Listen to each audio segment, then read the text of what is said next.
ሰላም አለይኩም ሰላም። እዚህ ጋር አንድ ጥያቄ ትጠይቃለች። በአላህ አትለፈኝ፣ አረብ ሀገር ከመጣው ጁምዓ ሰግጄ አላውቅም እና በሐዲስ ደግሞ 3 ጁምዓ የቀጣ ከእስልምና ይወጣል ይባላል። ምን ላድርግ? በመጀመሪያ ሐዲሱ የሚለው እንደሱ አይደለም። ቃለ ነቢዩ ሰለላሁ ዐለይሂ ወሰለም መን ተረከ 3 ጁምዓ ሙተታሊያ ጡቢዐ ሚነል ሙናፊቂን ነው የሚለው። 3 ጁምዓዎችን በተከታታይ የተወሰው ከመናፍቆች ይጻፋል ነው የሚለው። እዚህ ቦታ ላይ ሐዲሱ የሚመለከተው ወንዶችን ነው። ሴቶች በቤታቸው መስገድ ይችላሉ። ነቢያችን ሰለላሁ ዐለይሂ ወሰለም ሐዲስ ላይ ሲናገሩ ምን ብለዋል? ኸይሩ መሳጅድ ልመርአ ቃዕሩ ብዩቲሃ ብለዋል። የሴት ልጅ በላጩ መስጅዷ ቤቷ ውስጥ ነው ብለዋል።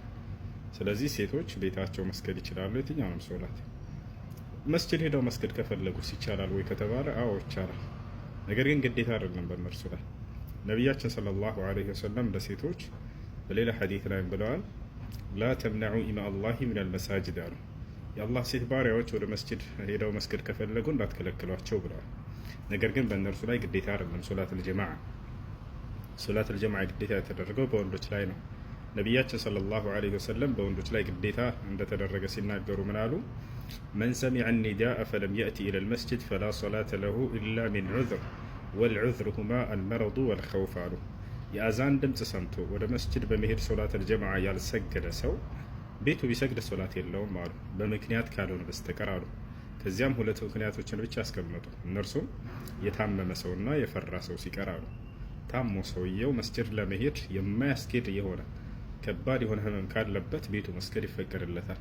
እንዲሁም ወደ ሰዎች የሚተላለፍ በሽታ ይዞ ከሆነ ያ በሽታ እርሱ ሲወገድለት ድረስ ቤቱ መስገድ ይችላል። እንዲሁም ደግሞ የፈራ ሰው አሉ፣ በቤቱና በመስጅዱ መካከል የሚያስፈራ ነገር ያለበት ሰው ያ ሰው ቤቱ መስገድ ይፈቀድለታል። ከዚህ ውጭ ግን ወንዶች መስጅድ ሄደው ሶላተል ጀማዓ መስገድ እንዳለባቸው ነብዩ ሰለላሁ ዐለይሂ ወሰለም ተናግረዋል።